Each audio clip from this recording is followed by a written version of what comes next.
자, 이제 시장 후벼 파기 들어가겠습니다. 헤르메스 스타 김시윤 팀장과 퍼스트 프라임 리서치 손열호 팀장 조합으로 금요일 보도록 하죠. 안녕하세요. 네, 안녕하세요. 안녕하십니까. 자, 하루하루가 뭐 이제 뉴욕 증시 1000포인트 뭐 왔다 갔다 하는 거는 일상처럼 감흥도 좀 떨어지고 무뎌지긴 하는데 어제는 또 내려갔죠. 그러니까 이 트럼프 대통령의 정책, 관세 정책에 대한 신뢰도가 상당히 저기를 받고 훼손을 받고, 네, 그래서 미국 자산에 대한 이 덤핑이라는 표현이 나왔어요. 미국 주식도 던지고, 미국 국채도 던지고, 그다음에 달러도 던지고, 그러다 보니까 모든 가치가 내려갔거든요. 이럴 때는 사실 어떻게 보면 우리한테도 기회가 분명히 있을 수 있어요. 그 돈 어디 가겠어요? 결국에는 우리의 매력을 막 발산시켜서 이쪽으로 오시면은 돈 되는 게 많습니다라고 어필을 해야 되는데, 그죠? 자, 어필을 좀 해주시죠. 어떤 어필을 해볼까요? 아무래도 우리나라 같은 경우에 저평가에 대한 매력도는 언제나 있었습니다만, 다만 미국 시장이라든지 대다수의 시장 자체가 굉장히 많이 빠졌기 때문에 이전만큼의 이제 매력적인 구간대가 우리나라 말고 다른 나라 대비했을 때의 매력도는 이전보다는 좀 약해지지 않았나라는 생각을 가지고 있어요. 제가 지난주에도 이야기를 했다시피 우리나라의 매력도도 좋기는 하나 다만 우리나라 반등을 하기 위해서는 결국 미국 증시가 반등을 해야 할 필요가 있지 않을까라는 생각을 가지고 있습니다. 심리적인 연동성인데 꼭 그렇게 동행성을 띌 필요는 없죠. 동행성을 띨 필요가 없기는 한데 다만 우리나라의 시장 수급상 외국인들의 수급에 들어와야 할 필요가 있는데 우리 같은 경우 미국 시장 끝나고 몇 시간 뒤에 또 우리나라가 오픈을 하고 있는 상황들 그럼 미국 시장에 좀 눈치를 볼 수밖에 없는 상황이라 보시면 좋을 것 같아요. 물론 디커플링이 되기도 하고 특히나 우리 증시 같은 경우에 다른 국가 대비했을 때 빠짐에 대한 현상이라든지 이런 게 좀 견조하게 버티는 모습들이 나와주고 있기는 하나 다만 이제 우리가 원하는 V자 반등이 나오기 위해서 전반적으로 시장이 다시 올라올 필요가 있지 않을까라는 생각을 가지고 있습니다. 그 뜻에서 이야기를 한 것이고요. 오늘 시장을 보게 되었을 때도 또 미국 증시에서 흔들림이 나오다 보니까 오늘 증시도 함께 빠짐 현상이 나오고 있다라 보시면 좋을 것 같은데 뭐 일본 니케이 개장하고 4%, 5%또 급락하고 뭐 이러니까 심리적인 거는 연동성이 있겠죠. 네. 이제 두 가지라고 보시면 좋을 것 같아요. 첫 번째는 그동안 또 낙폭 과대했을 때 잡으셨던 분들이 어느 정도의 차익 실현을 하는 구간대라고 보시면 좋을 것 같고 두 번째 같은 경우에 중국 쪽에 대한 관세 이슈가 또 나왔구나 라고 보시면 좋을 것 같습니다. 뭐 일상 아니겠어요? 하루가 다르게 100% 관세 뭐 이제는 125에서 145 네, 하여튼 그렇잖아요. 이게 뭔 정확한 계산인지도 잘 모르겠지만 이제는 서로 견디게 하다가 만나지 않겠어요? 또 합의점 찾겠죠. 저도 이제 그렇게 생각을 하고 있는 게 좀 이렇게 말씀해 주셨던 걸 또 그렇구나. 다르게 이야기를 하면 사람들이 점점 무뎌지고 있습니다. 그렇죠. 그러니까 누가 먼저 지금 손등이한테 미국 슈퍼마켓에 뭐 휴지가 먼저 떨어지느냐 뭐 아니면은 중국에 뭔가 불편함이 있느냐. 근데 중국 서로 다 불편하죠, 지금. 네. 이제 서로 불편한데 이제 눈치를 보는 거죠. 네. 서로 이제 눈치를 보고 있고 사실 뭐 100%에 대한 관세는 이제 더 이상 무역을 안 하겠다라는 수준이기 때문에 실제 그래요. 지금 아까 뒤에 또 조선업 우리 다루겠지만 컨테이너 이야기 반토막이에요. 트럼프 관세에 막힌 세계 무역. 이게 지금 기사 외신으로 나왔는데 결국에 교역량이 줄어들 수밖에 없잖아요. 그럼 조선업에도 사실은 이게 잘 봐야 되는 부분도 있겠죠. 어찌됐건 간에 우리가 이제 매력 어필을 하기 위해서 아까 여러 가지 얘기했지만 우리는 그 험난한 계엄과 또 왜 웃어요?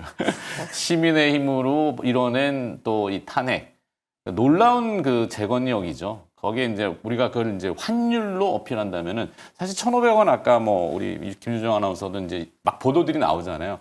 1,500원 넘으면 타격이 어떻고 어떻고 막 이런 기사들이 나오는데 1,500원 안 넘을 거예요. 제가 봤을 때는. 그러면은 지금 이 환 가치에서는 굉장히 싼 거죠. 응? 들어와 말해.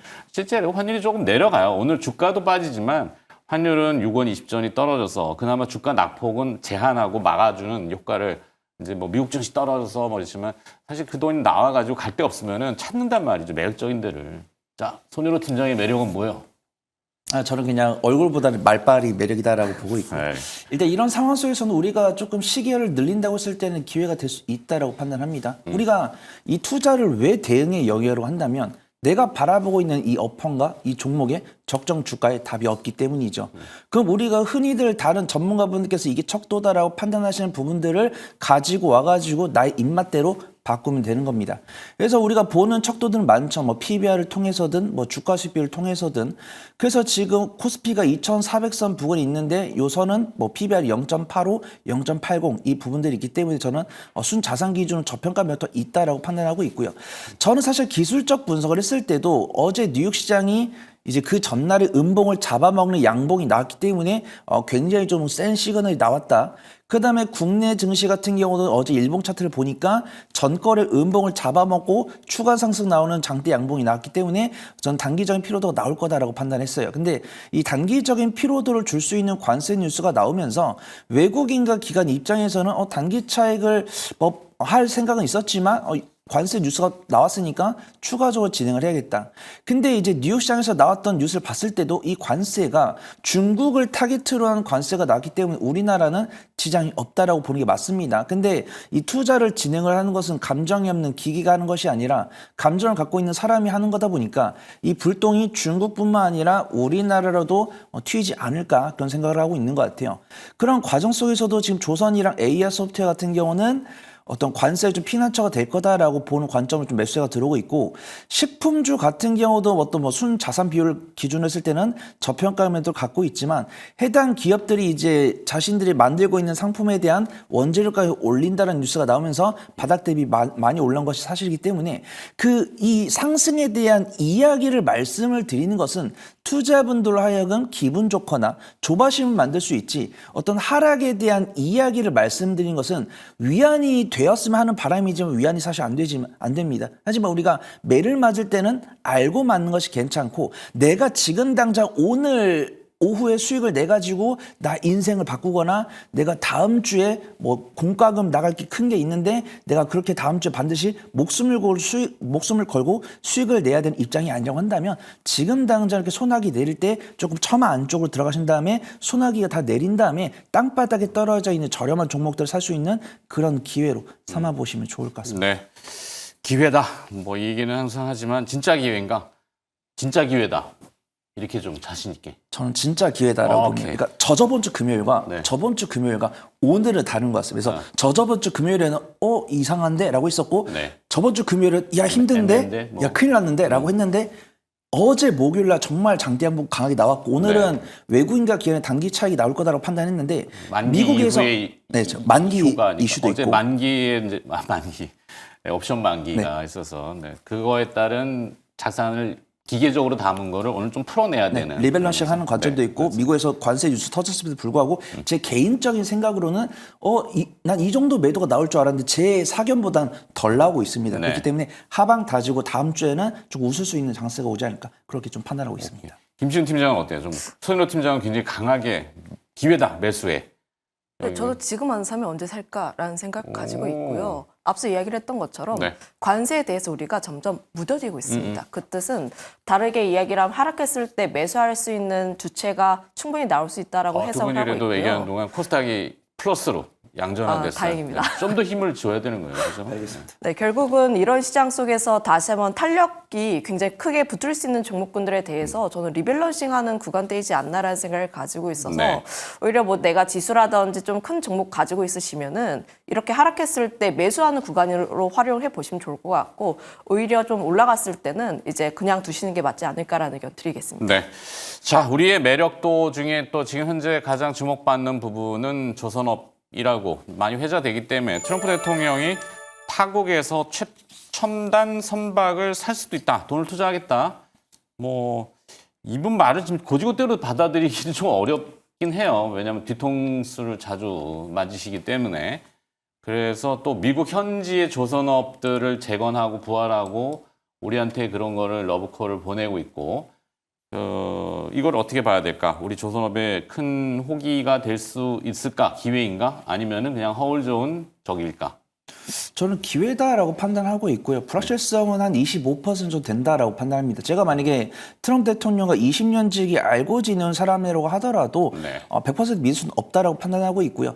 이제 트럼프 대통령 예전에는 이제 밀라니아 여사가 도와주다가 이방카 트럼프 이제 따님이 이제 1기 때 도와주다가 2기 때는 빠졌더라고요. 근데 그런 것들뿐만 아니라 이 트럼프 대통령의 행정부가 정말 믿고 들어온 사람들 중에서 뭐 절반 가까이는 아니지만 한 33% 정도는 트럼프 대통령한테 조금 반기를 들고 있다라고 하고 있고 네. 그다음에 일론 머스크 CEO 같은 경우도 굉장히 좀 서운하다 이런 식으로 나오고 있습니다. 그래서 우리가 이 정치도 그렇고 투자도 그렇고 올바른 정도는 없지만 정도라고 생각하는 수준이라는 건 있는 거잖아요. 그래서 네. 이런 정도라고 생각하는 수준을 자꾸 벗어나다 보니까 불협화음이 생기고 불신이 생기고 지지율이 변화가 있는 겁니다. 그래서 트럼프 대통령의 관세 영향으로부터 우리가 언제 벗어날까요? 라는 질문을 주신다고 한다면 트럼프 대통령의 임기가 끝나야 된다라고 보고 있고 네. 그 이전까지 우리 꾸준히 불확실성과 좀 싸워야 된다고 보고 있고 그 불확실성이 가장 적은 섹터는 조선이 아닐까 그렇게 판단합니다.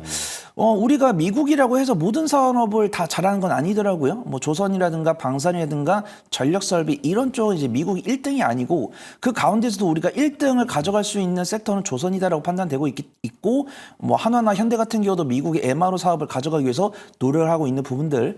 그다음에 뭐 중국과 우리나라가 이 선박 관련해서 수주 다툼이 굉장히 많은데 엎치락 뒤치락 하고 있습니다. 근데 인구수라든가 그 나라 갖고 있는 GDP 그다음에 미국과의 친한 정도 이런 것들 봤을 때는 우리나라 조선이 그 탈출구가 될 수 있다라고 판단하고 있고요.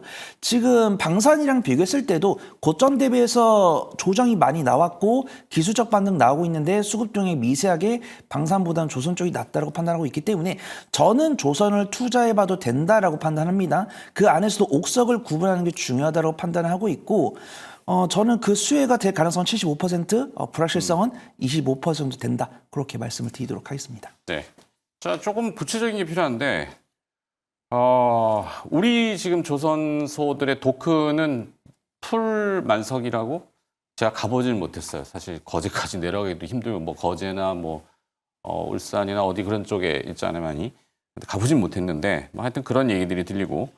자, 미국이 지금 손짓을 하는 거에 대해서 결국에는 우리가 할 수 있는 건 쇼미더머니, 돈 들고 와, 돈 보여주고 그 다음에 계약에 있어서 사실 군수 쪽이 지금 우리한테는 필요할 거예요. 그죠? 상선이나 뭐 LNG 뭐 이것도 있긴 한데 어때요? 김시은 팀장이 보시기에는 뭔가 구체적인 우리의 이득, 실익을 챙기려면은 뭐 이제 이득보다는 이제 계획에 대한 이득 안 챙겨요? 그 이득을 챙겨야 좋다가 많은 거죠. 그 계획을 점점 구체화하는 단계라고 보시면 네. 될 것 같고요. 결국 이런 단계들을 통해서 조선 쪽에 대한 이제 프리미엄 얼마 붙느냐에 대한 문제라고 보시면 좋을 것 같은데요. 관련했을 때 여기서 시각이 좀 많이 분분하긴 합니다. 얼마만큼의 이득과 점유율을 가져와서 영업이익으로 올릴 것인지에 대한 부분들이 아직까지는 좀 분분하긴 해요. 그럼에도 불구하고 저는 우리나라 조선 쪽이 새로운 시장에 진입했다라는 것에 대해서 굉장히 큰 점수를 주고 싶고요. 그리고 트럼프 대통령을 보면 이제 항상 일관되지 않은 언행들을 보여줍니다. 하지만 취임 이후에 좀 일관적으로 보여줬던 게 LNG 사라, 두 번째 우리나라 조선에 대해서 계속 러블콜을 보내고 있다는 점에 대해서 지금 흔들리고 있는 미국 시장 그 우리나라 시장 속에서 그래도 일관적인 섹터가 조선 쪽이 아닌가라는 생각을 가지고 있어요. 그래서 저는 조선 같은 경우가 내가 뭐 대외적인 변수 혹은 이제 크게 걱정할 거를 없애고 싶다 하시는 분들은 네. 조선 쪽에 대해서 좀 관심 있게 봐도 좋지 않을까라는 생각을 가지고 있는데 물론 우리가 봐야 하는 것은 앞서 이야기를 했던 것처럼 도쿠도 차 있고 네. 그러면 이제 수주도 굉장히 많이 받았는데 신조성과는 또 플랫하게 움직이고 있고 그럼 피크아웃에 대한 우려가 나오는 거 아니냐 그럼 새로운 모멘텀은 또 무엇이냐라는 내용들이 사실은 지난 3월부터 돌면서 조정이 조금 나오긴 했습니다. 네. 하지만 지금 중국 쪽에 대한 제재가 계속 나와지고 있고 지금 USTR 쪽에 대한 중국에 대한 제재가 17일에 정식으로 발표가 될 예정이라 보시면 좋을 것 같아서 네. 저는 이벤트적인 부분을 보게 되었을 때 실제로 이런 내용들이 나오게 되었을 때 다시 한번 또 조선 같은 경우에 움직일 가능성이 높지 않을까라는 생각을 가지고 있어요. 여기서 신조선과가 약간 플랫하게 움직이더라도 중국 쪽에 대한 물량을 또 뺏어올 수가 있다라고 하면 Q에 대한 부분을 더 올릴 수가 있지 않을까라는 생각을 가지고 있어서 여전히 조선 쪽에 대한 실적 기대감을 여전히 유효하다라고 보시면 좋을 것 같고요. 사실 조선이라는 게 QOQ를 보는 게 아니라 좀 장기 사이클입니다. 네. 뭐 단기간에 움직이는 사이클이 아니고 최소 2, 3년은 봐야 하는 산업군 중 하나라고 보시면 좋을 것 같은데 지금 조선 쪽이 막 움직이기 시작한 게 2년 정도 되었다라고 보시면 좋을 것 같아요. 그런데 최근 발주량이라든지 수주에 대한 부분들을 보게 되었을 때 지금 막 끝나는 단계들은 아니고요. 최근 이제 10년간의 평균을 보더라도 이미 그에 대한 수주량이라든지 발주량 자체가 월등합니다. 저는 그 점에서 아직까지도 조선 같은 경우는 계속 봐도 좋지 않을까라는 의견도 드릴게요. 결국엔 증명을 해야 되죠. 우리 주식시장은 항상 뭐 얘기만 가지고 꿈을 먹고 이건 아니잖아요. 한계가 있기 때문에. 일부기 실적이 숫자로 정말로 제대로 찍힌다면은 아까 이제 그 김주정 아나운서가 대충 보여주긴 했는데 뭐 조선 3사들 뭐 컨센서스라고 하는 시장 눈높이보다 만약에 위쪽으로 비트하면서 이게 이제 미국으로 선순환하고 또 계약이 어떤 이루어지는 거나 또 구두로 뭐 이렇게 된다면은 상당히 그건 큰 기회고 우리 주식시장 전체로도 봐도 중공업 그러니까 조선 업체들이 사실 돈이 들어오면은 아까 쇼미더머니라고 제가 영어를 썼지만 달러가 들어오면 이 들어오는 그 순차적으로 이 환해지를 하기 때문에 서울환시에서 팔아요, 달러를 선물한 매도를 한단 말이에요. 그게 이제 환율을 내려가게끔 안정화시키는 큰 작용을 하는데 그렇게 선순환하면 굉장히 해피한 거죠, 그죠? 주식시장 전체로도. 거기에 이제 기자재 업체나 부 관련된 벤더 업체들 같이 미국으로 통으로 들어간다. 뭐 이런 건 좀 포착된 게 없나요? 저는 우선은 좀 움직이 나오지 않을까 그렇게 판단되고 있고요. 이 조선을 투자할 때 투자 전략이 이제 앵커님 참 좋은데 어렵습니다. 그래서 저는 보통은 개인 투자분들께 뭐라고 말씀드리냐면 일단 주가 수익 봐라. 그래서 주가 수익 비율이 이제 투자마다 다르지만 저는 이제 뭐 PR 주가 수익 비율을 보는데 반도체나 2차 전지 같은 경우는 저는 80이나 100까지도 인용이 되고 그다음에 제약바이오는 200도 줄 수 있다. 이런 식으로 말씀드립니다. 근데 완성차랑 조선이랑 방산 같은 경우는 그래도 제조업이기 때문에 퍼가 20이 넘어가 좀 경계하라 이렇게 말씀 좀 드리거든요. 근데 네. 조선이 최근에 가장 고점을 기록했을 때가 뭐 하나오션도 거의 35 정도였고 그다음에 H단대 중국도 25, 그다음에 퍼가 가장 낮은 H단국 조선양도 15가 넘어갔었습니다. 근데 조정이 제가 선 반영이 됐다라고 말씀을 드렸을 때 이제 H단국 조선양이 8, 그다음에 하나오션이 15, 그다음에 H단대 중국 정도 12가 나왔어요. 그러면은 실적은 견조한데 주가가 떨어졌기 때문에 퍼가 떨어진 겁니다. 근데 그런 상황에서도 우리는 앞으로 이 기업들이 갖고 있는 수주 잔고랑 추가적 수주가 나올지 그 부분을 좀 체크를 하라고 말씀드려요. 그래서 이런 것들이 데이터가 꾸준하게 안 나오고 있기 때문에 그나마 좀 변동성을 덜 줄 수 있다고 판단하고 있고요. 네. 여기까지가 마스터가 되신 분들은 이제 미국에서 우리나라한테 정말 수주를 주는지 그다음에 이제 정말 앵커님 말씀하신 대로 이 조선 기업들이 달러를 받아가지고 환매도를 한 시점까지 체크를 하는 게 맞다라고 판단되고 있고 이게 여력이 되신 분들은 여기까지 하셔도 되는데 저는 그나마 투자를 잘 모르시는 분들이고 그나마 뭐 관세청 들어가서 뭐 수출 동향 요 정도 확인할 수 있다. 그다음에 뭐 녹색 창을 켜가지고 뭐 K조선 수주량, 뭐 클락슨 리서치 아니면 뭐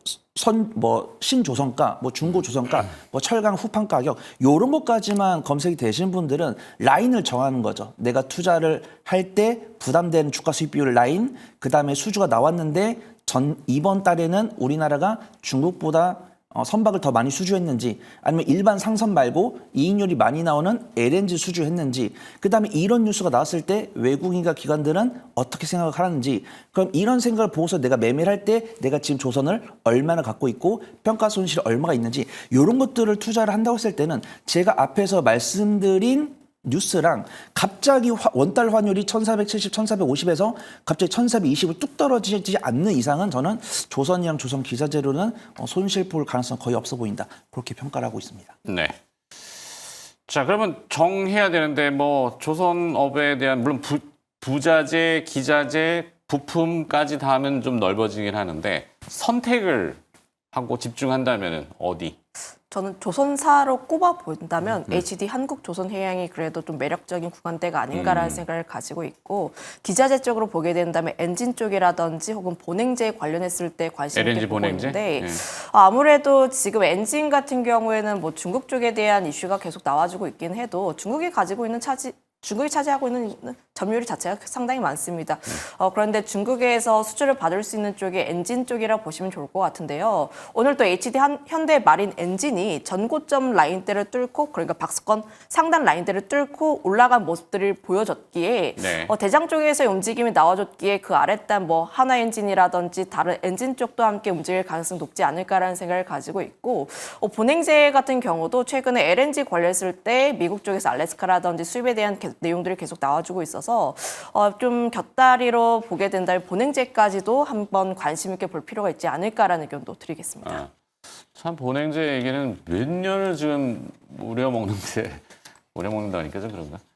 본행제의 원료나 이런 거에 대해서는 고민은 잘 안 하는 것 같아요. 어디서 수급을 받고 우리 케미칼 업체들이 사실 지금 되게 어렵거든요. 화학 공장들 뭐 멈춘 데도 있고 물론 전기 정비 때문에 그렇다고 하는데 하여튼 자 어디 선택을 해보겠어요. 네, 저도 이제 앵커님 말씀 들으면서 생각했던 게 뭐 네. 동성화인텍이나 한국화보 이런 종목들이 참 좋고 네. 주가 추이도 참 좋지만 은근슬쩍 퍼가 높아지고 있습니다. 그래서 우리가 동성화인텍이나 한국화보 이런 거 봤을 때 정말 조선이 부각받기 전에는 한국화보랑 동성화인텍이 주가 수익률이 10이 안 됐었거든요. 근데 지금 얼핏 보니까 퍼가 25가 넘어가는 모습입니다. 근데 뭐 주가 추이 괜찮고 수급 또한 괜찮으니까 부정적으로 볼 필요 없다라고 판단되고 있고 조선에서 리스크는 대차장고 늘고 있다라는 것이고 이 대차장고 는 거는 조선 기업들이 추이를 이탈했을 때는 좀 공격적으로 나올 수 있습니다. 이게 문득 생각이 나더라고요. 그래서 저는 그 이전까지는 매매할 수 있다라고 보고 있고 저는 그 전에서 기자재 쪽 보려고 합니다. 그래서 네. 뭐 이제 뭐 본행제나 우리 조선사 말씀해 주셨고 저는 기자재 관련 종목들 나는 매수를 하는데 분할 매수를 잘 못해요. 분할 매수를 잘 못하는데 내가 매수했는데 평가 손실이 마이너스 5%가 넘어가면 스트레스 받을 것 같습니다. 그러신 분들은 조선사를 보는 게 맞고요. 저는 분할 매수 잘하고 좀 평가 손실을 마이너스 5에서 6% 정도 잘 관리를 한 다음에 1주에서 2주 정도 본 다음에 뭐 전방 기업으로부터 수주가 나왔을 때 좀 슈팅이 나올 수 있는 종목이 없을까요? 라고 하시는 분 저는 조선 기자재 쪽 보시면 좋다라고 판단되고 있고요. 이런 조선 기자재 관련 종목들 LNG 프로젝트 관련도 부각이 되고 있기 때문에 LNG선이라든가 그 LNG선에 납품을 하고 있는 피팅 밸브 이런 것들을 만드는 기업들이 좀 부각받을 가능성이 있다라고 판단합니다. 그래서 앞에서도 조선일 매니저였는지 기억이 잘 안 나는데 하이로코리아 소개를 네. 해주시더라고요. 그래서 저도 하이로코리아 굉장히 좀 좋게 보고 있고요. 하이로코리아가 이미 나왔으니까 그를 대체할 수 있는 종목이 없냐라고 했을 때는 KSP 좀 보고 있습니다. 이제 KSP 이제 하이로코리아 같은 경우도 좀 현대 매출이 많지만 이 KSP 같은 경우도 현대 매출이 굉장히 많고 시가총액도 굉장히 작으면서도 전년 동기 대비해서 실적이 잘 나오고 있으니까 저는 기자재 중에서도 뭐 KSP 보고 있고 뭐 엔진도 좋고 조선 기자재 다 좋다로 말씀드리도록 하겠습니다. 다 좋다. 알겠습니다. 죄송합니다. 자 그러면 조선은 좀 그렇다 치고 뭐 시간은 조금 다 됐는데 끝내랍니다. 네. 자 뒷코너 준비가 안 된 것 같아서 아직 보고 있었는데 자 오늘 여기까지 듣도록 하겠고요. 네, 헤르메스 스탁의 김시은 팀장과 퍼스트 프라임 리서치 손연호 팀장이었 금요일 거기서 해주시는데 다음 주에 뵐게요. 네, 고맙습니다. 감사합니다. 감사합니다.